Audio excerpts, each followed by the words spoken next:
और भागवत सुनना हमारा कब सफल होगा?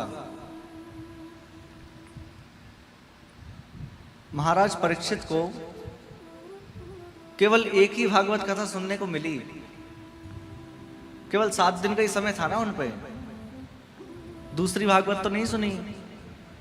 हम आप लोगों ने कितनी भागवत सुन ली, कितनी सारी भागवत सुनी है हमने।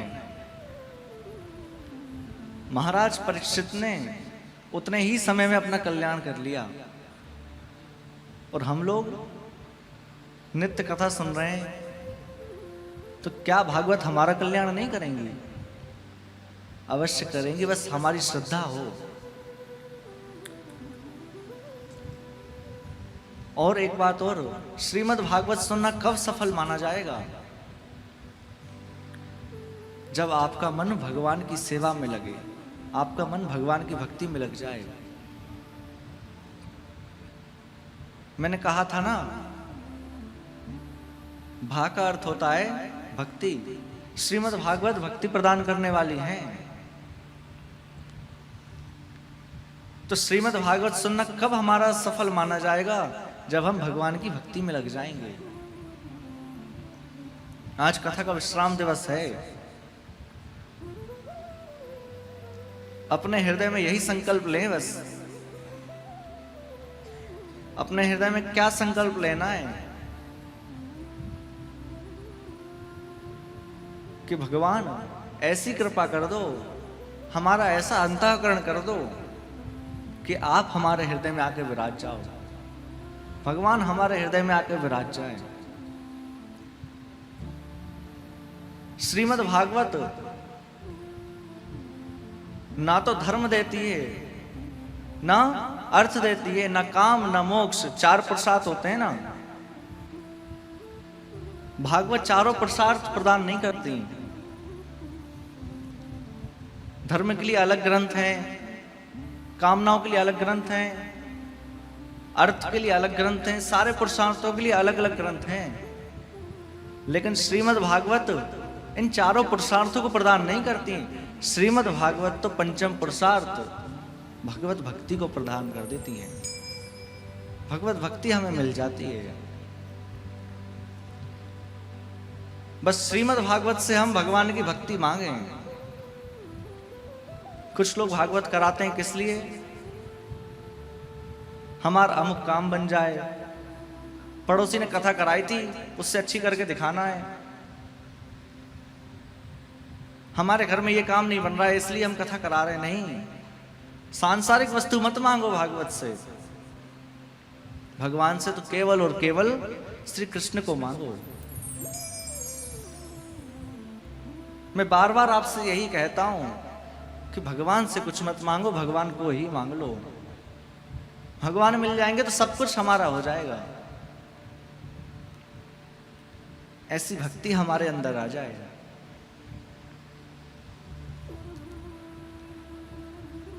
गोवर्धन में एक कन्हैया नाम का झाड़ूदार रहता था। झाड़ू लगाता था गिरिराज जी की तलहटी में, लेकिन उसको मंदिर में प्रवेश नहीं था। श्रीनाथ जी के मंदिर में प्रवेश नहीं था। अब वो बड़ा दुखी होता कि भगवान आपने सबको अधिकार दिया है, मुझे भी अधिकार दीजिए ना मंदिर में आने का। अब जो वहां के गोसाई हैं उन्होंने मना कर दिया कि नहीं, मंदिर में नहीं आ सकते, बाहर से ही दर्शन करो। अब बाहर से दर्शन करता और नित्य यही प्रार्थना करता कि मुझे आपके दर्शन प्राप्त हो जाएं। आप मुझे अपने दर्शन दे दीजिए, भले ही बाहर आकर दे दीजिए लेकिन दर्शन दे दीजिए। अब वह कन्हैया नित्य झाड़ू लगाता और बाहर से ही प्रार्थना करता। और यहां ठाकुर जी के एक भक्त हैं जिनका नाम है गोविंद दास। कुंभन दास जी के पुत्र हैं। गोविंद दास के साथ ठाकुर जी कैसे लीला करते हैं। सामने गोविंद दास जी आते हैं ठाकुर जी अपने पास से मोती उठाकर फेंक कर मारते हैं गोविंदास को।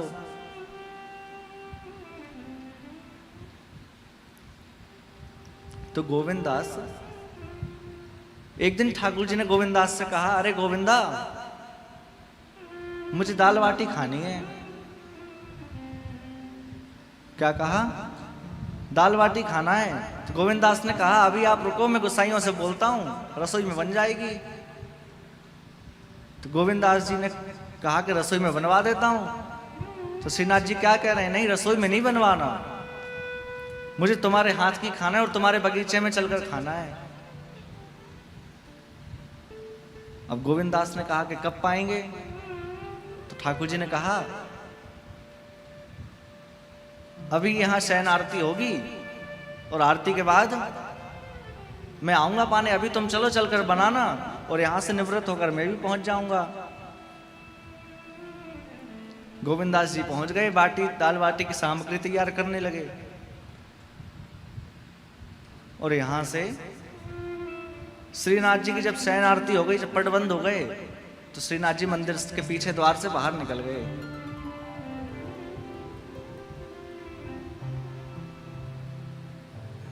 ऐसा कहा जाता है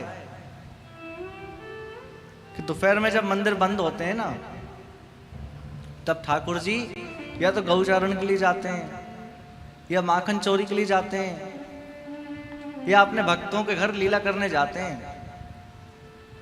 और यदि ज्यादा श्रमित होते हैं तो सो जाते हैं। इसलिए जब ठाकुर जी के दर्शन करने हो ना, जब भगवान के दर्शन पाने हो, एक वृंदावन का एक नियम है, कोई व्यक्ति यदि वृंदावन आए ना, तो वह 24 घंटे से कम के लिए ना आए। 24 घंटे से भले ही ज्यादा कितने समय के लिए आ जाए, क्योंकि ब्रज के संत ऐसा कहते हैं कि जो व्यक्ति 24 घंटे के लिए वृंदावन आया है, उसको उन 24 घंटों में एक ना एक बार किसी ना किसी रूप में ठाकुर जी के दर्शन अवश्य मिलते हैं। चाहे वो किसी बंदर के रूप में मिल जाए, चाहे किसी गैया के रूप में मिल जाए, चाहे कोई संत के रूप में मिल जाए, लेकिन दर्शन अवश्य मिलते हैं। जैसे ही ठाकुर जी ने विचार किया कि अब शयन आरती हो गई, पीछे के द्वार से बाहर निकले। ठाकुर जी को याद आया, अरे वो एक मेरा भक्त है कन्हैया नाम का, वो बड़ा कहता रहता है कि दर्शन करना है, आज मैं उसको दर्शन दूंगा। अब ठाकुर जी गिरिराज जी के पर्वत पर चढ़े और चढ़कर ऊपर से आवाज लगा रहे हैं, नीचे कन्हैया झाड़ू लगा रहा है। श्रीनाथ जी ऊपर से आवाज लगा रहे हैं, अरे कोई है, अरे मेरे पैर में बहुत बड़ा कांटा लग गया है, कोई है, मेरे पैर का कांटा निकाल दो आकर। श्रीनाथ जी आवाज लगा रहे हैं, तो नीचे जो कन्हैया है ना, उसने सुना ये इतनी मधुर आवाज किसकी है। आसपास देखा तो कोई दिखाई नहीं पड़ा। श्रीनाथ जी ने ऊपर से फिर आवाज लगाई, अरे भैया कोई है, कोई नेक देर के लिए आ जाओ और मेरे पैर का कांटा निकाल दो। इस कन्हैया नाम के भक्त ने ऊपर से देखा तो ऊपर श्रीनाथ जी खड़े दिख गए। अरे भगवान, आप आवाज दे रहे हैं। श्रीनाथ जी ने कहा, जल्दी ऊपर आ जा, बात बाद में करना। कन्हैया ने कहा, जो कन्हैया नाम का झाड़ूदार था, उसने कहा कि मैं गिरिराज जी पे नहीं चढ़ सकता, अभी मैं चढ़ जाऊंगा कोई देख लेगा, मेरी पिटाई करेगा, मैं गिरिराज जी के ऊपर नहीं चढ़ सकता। श्रीनाथ जी कह रहे हैं, अरे तुम ऊपर आ जाओ, जो होगा बाद में देखा जाएगा, पहले ऊपर आके मेरे पैर का कांटा निकाल दो। अब कन्हैया संकोच में ऊपर तो चढ़ गए, और चढ़कर जैसे ही ठाकुर जी का दर्शन किया, कुछ कहना कुछ सुनना सब भूल गए, केवल दर्शन कर रहे हैं। आज पहली बार श्रीनाथ जी का दर्शन प्राप्त हुआ है, आज तक केवल चित्र में ही देखा था। जैसे ही देखा, श्रीनाथ जी कह रहे हैं, भैया तू देखिए बाद में, पहले मेरे पैर का कांटा निकाल दे। अब जैसे ही कन्हैया बैठा, उनकी गोदी में श्रीनाथ जी बैठ गए। और अपने हाथों से कांटा निकाल रहा है। अब कांटा निकले ना हो और अंदर घुसता जाए, ठाकुर जी की लीला। श्रीनाथ जी ने कहा भैया एक काम कर, ऐसे न निकले वो कांटा, एक काम कर अपने मुख से, अपने दांतों से निकाल। तो वह कन्हैया अपने दांतों से निकालने लगा। अब आप सोचिए ऐसा कौन भक्त होगा जिससे ठाकुर जी अपने आप कह रहे हैं कि मेरे पैरों को स्पर्श कर, मेरे पैरों में दांतों से कांटा निकाल। इसी को कहते हैं रास। कल मैंने कहा था ना,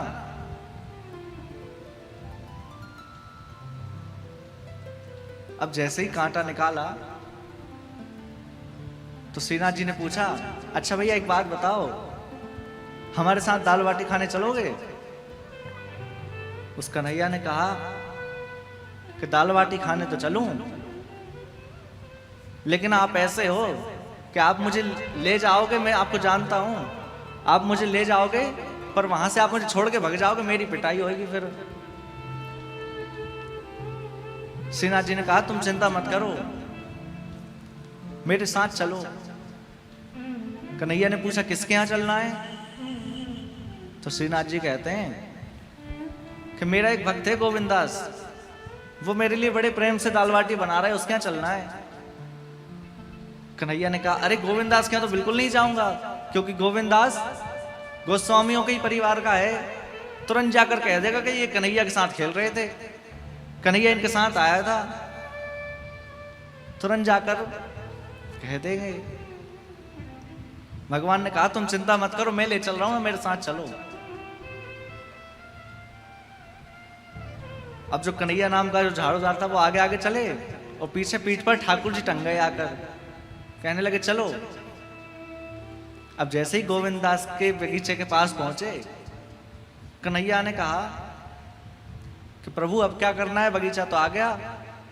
तो श्रीनाथ जी ने कहा कि तुम यहीं खड़े रहो, मैं अंदर जाता हूं और अंदर से तुम्हारे लिए बाटी ले आऊंगा। उन्होंने कहा ठीक है। अब ठाकुर जी, श्रीनाथ जी अंदर प्रवेश करे, बड़ी सुंदर दाल बाटी बन रही है। अब जैसे ही दाल बाटी बनी, ठाकुर जी देख रहे हैं गोविंदास बड़े प्रेम से, बड़े भाव से दाल बाटी बना रहे हैं। अब जैसे ही बाटी को देखा तो ठाकुर जी को खुद का ध्यान बाद में आया। पहले ये सोचा कि वो कन्हैया खड़ा है उसको खिला दूं, लेकिन अब गोविंदास से कह नहीं सकते कि मेरे साथ कोई आया है, वृक्ष के पीछे छुपे हैं कन्हैया। अब ठाकुर जी बैठ गए, गोविंदास एक एक करके बाटी देता जा रहा है और ठाकुर जी खा नहीं रहे हैं, उसको अपने पीतांबरी में रख ले रहे हैं। जैसे ही पीतांबरी में रखी, गोविंदास ने कहा आप इतनी जल्दी पा गए, इतनी जल्दी पा लिया आपने?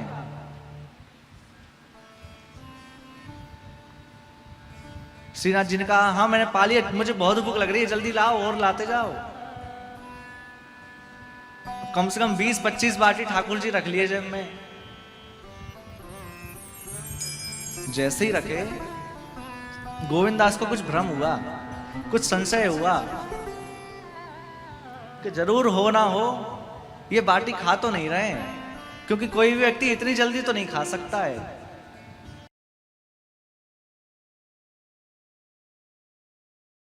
कम समय में तो नहीं खा पाएगा, क्योंकि बाटी वैसे ही थोड़ी गरिष्ठ होती है।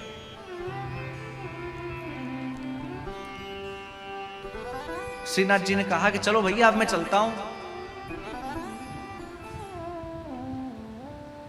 गोविंदास ने कहा आप एक बात बताओ, आप मुझे ये बताओ, आपने पूरी बाटी तो खाई नहीं, ये तो मुझे पता है, आप किसके लिए ले जा रहे हैं? ठाकुर जी ने कहा मैं किसी के लिए नहीं ले जा रहा, अरे मैं थोड़ी ज्यादा इसलिए ले जा रहा हूं क्योंकि रात्रि में अगर भूख लगी तो रात्रि में पा लूंगा। गोविंदास ने कहा नहीं ये बात नहीं, आप सच बताओ।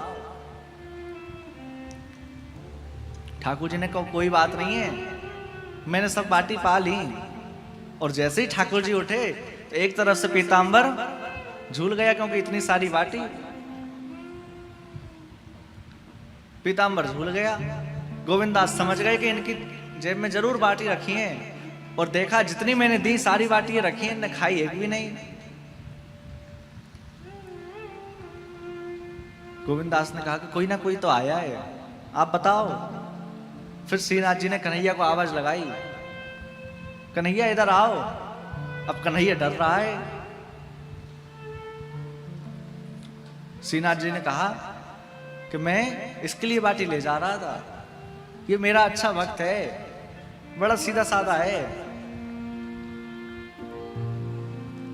गोविंदास ने कहा प्रभु अगर आपको खिलाना ही था तो आप सामने ही ले आते, अरे वहां छुपा के क्यों खड़ा किया है।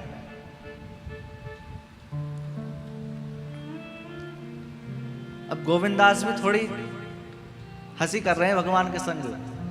गोविंदास ने कहा कि अब आपने इसका स्पर्श कर लिया, झाड़ूदार है, इसका स्पर्श कर लिया, जाओ जाकर स्नान कर कर आओ। ठाकुर जी ने कहा कि देखो भैया मेरे मंगला का समय हो रहा है, अब मुझे पहुंचना पड़ेगा, नहीं तो जैसे ही गुसाई देखेंगे कि ठाकुर जी नहीं है तो पूरे गोवर्धन में ढूंढने लगेंगे। गोविंदास कह रहे हैं वो कुछ भी हो, पहले आप जाओ और जाकर स्नान करके आओ। ठाकुर जी ने कहा कहां जाएं? तो गोविंद जी के ही नाम से गोविंद कुंड बनाए। गोविंदास जी ने कहा वहां जाओ और जाकर स्नान करो। ठाकुर जी ने कहा मैं स्नान तो नहीं करूंगा। तो गोविंदास जी ने कहा चलो एक काम करो, बस थोड़ा सा जल का छींटा मार लो और आचमन कर लो। ठाकुर जी ने कहा ठीक है। श्रीनाथ जी ने कहा ठीक है मैं ये करने तैयार हूं। अब श्रीनाथ जी जैसे ही पहुंचे कुंड में आचमन करने के लिए झुके, इतने में ही गोविंदास ने पीछे से धक्का मार दिया। अब जैसे ही धक्का मारा, ठाकुर जी पूरे पानी में, सारे वस्त्रों में से पानी गिर रहा है। इतने में क्या देखते हैं, वहां मंगला की आरती होने वाली है, घंटी बजना प्रारंभ हो गई, गोसाई घंटी बजा रहे हैं। अब ठाकुर जी ने सोचा कि अगर वस्त्र सुखाने में लग गया तो बहुत लेट हो जाऊंगा, काफी देर हो जाएगी। तो जैसे थे ठाकुर जी वैसे ही दौड़ पड़े। अब पहुंचे तो गोसाइयों ने क्या देखा कि ठाकुर जी के सारे वस्त्र गीले हैं, ठाकुर जी के वस्त्रों में से पानी गिर रहा है। गोसाइयों ने पूछा प्रभु आप कहां चले गए थे? तब ठाकुर जी ने बताया कि ऐसी ऐसी घटना हुई, मैं एक भक्त को दर्शन देने गया था। सारी घटना बताई ठाकुर जी ने। गोसाइयों ने कहा यदि आपको दाल बाटी खानी थी तो आप यहीं बोल देते, हम लोग यहां बनवा देते। तो ठाकुर जी ने क्या कहा, उन्होंने कहा जितना मुझे ऐसे खाना पसंद है ना, उससे ज्यादा मुझे छुप के खाने में पसंद आनंद आता है, इसलिए मैं छुप कर गया था। ऐसी लीलाएं करते हैं ठाकुर जी, कितनी अद्भुत अद्भुत लीलाएं करते हैं।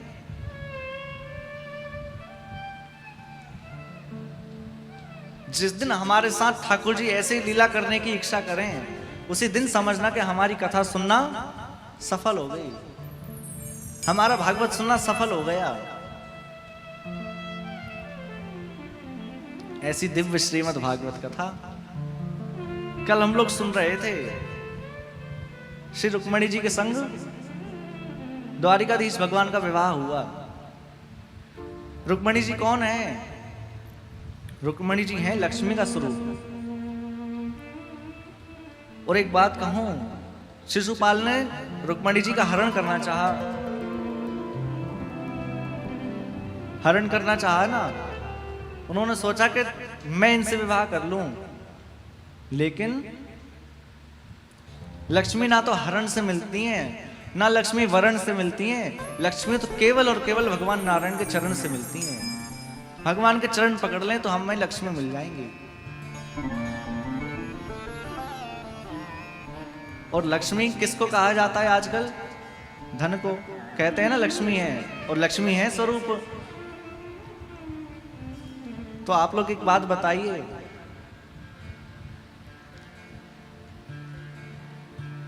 लक्ष्मी को अपनी पत्नी नहीं मानना है, लक्ष्मी को अपनी दासी नहीं मानना है। लोग लक्ष्मीपति बनने का प्रयास करते हैं, कहते हैं ना करोड़पति अरबपति, तो पति बनने का प्रयास करते हैं, लेकिन लक्ष्मी पति तो केवल और केवल भगवान नारायण है।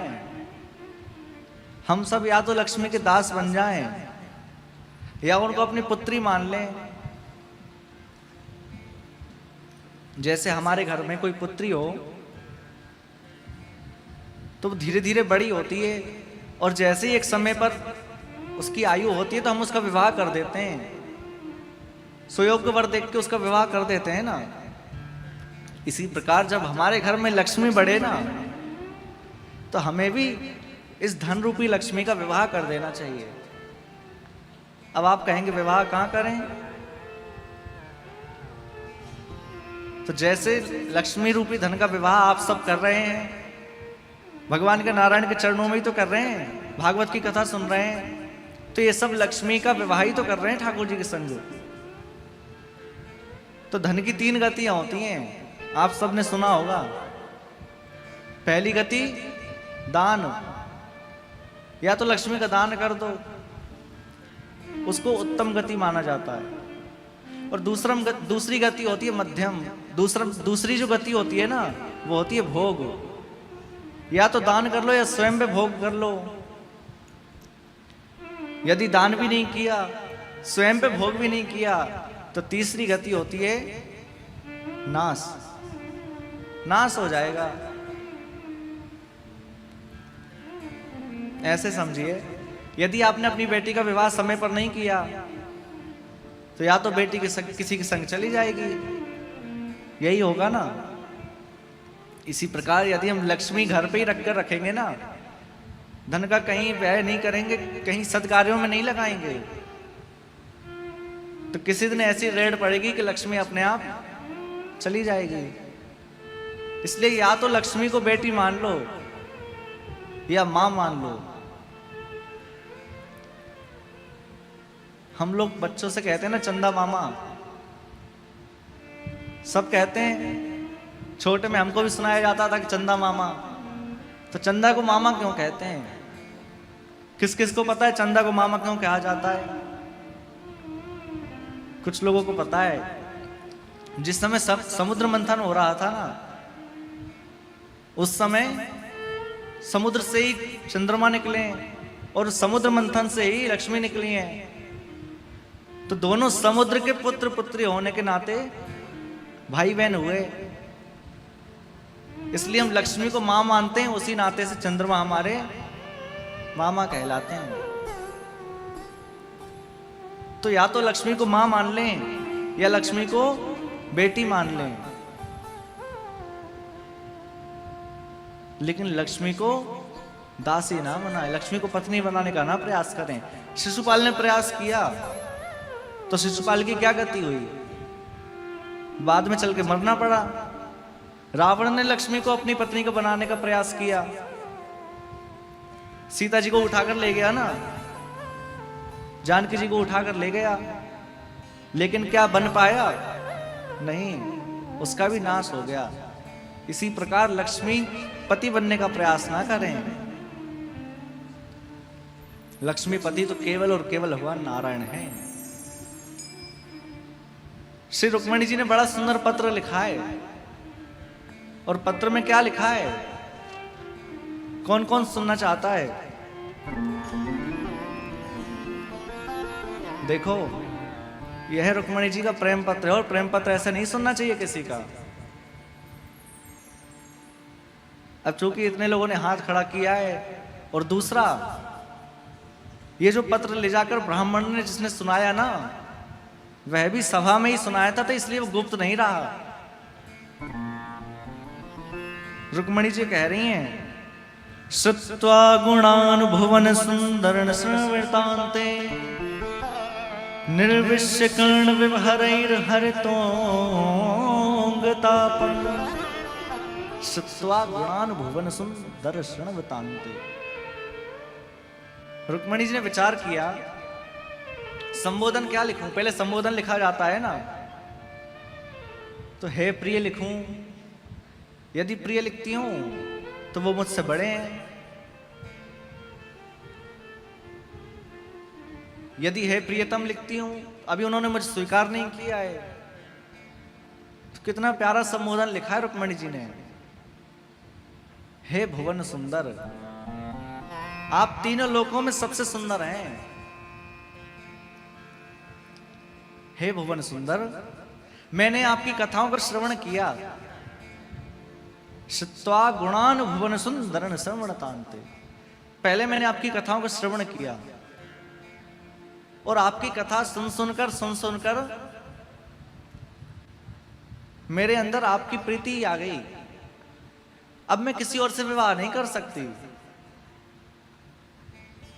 तो रुक्मणी जी के अंदर भी भगवान की भक्ति, भगवान की प्रीति कब आई? जब उन्होंने कथा का श्रवण किया। हम लोग भी इसी प्रकार कथा का श्रवण करें कि हमारे अंदर भी भगवान की प्रीति उत्पन्न हो जाए, हमारे अंदर भी भगवान ही आ जाए। बड़ा सुंदर पत्र लिखा है। और कुछ समय बीता,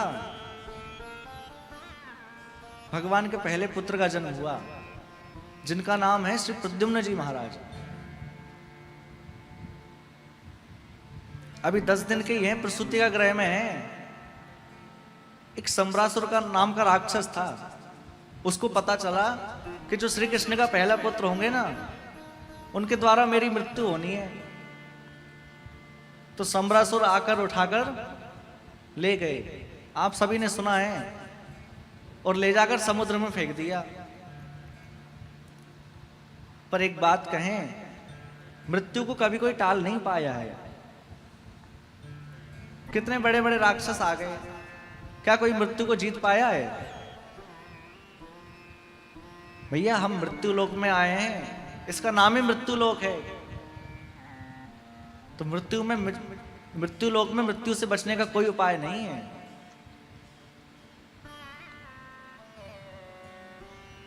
राजा कंस ने मृत्यु को टालने का प्रयास किया, एक एक करके 6 बालकों को मार दिया, लेकिन क्या मृत्यु टली? नहीं टली। रावण ने मृत्यु को अपने वश में कर रखा था। कहते हैं ना, मृत्यु को अपने वश में किया था रावण ने, लेकिन क्या मृत्यु टली? नहीं। और इसी जगह पर श्री परीक्षित जी महाराज, कंस को तो कितने वर्ष पहले पता चल गया था कि जिस देवकी को तुम विदा कर रहे हो, इसका अष्टम गर्भ तुम्हारा काल होगा। तो कम से कम 8-9 साल तो थे ही। परीक्षित जी के पास कितना समय था? केवल 7 दिन का। यदि कंस चाहता तो अपना कल्याण कर सकता था, लेकिन श्री परीक्षित जी, उन्होंने 7 दिन में अपनी मुक्ति कर ली, कल्याण कर लिया।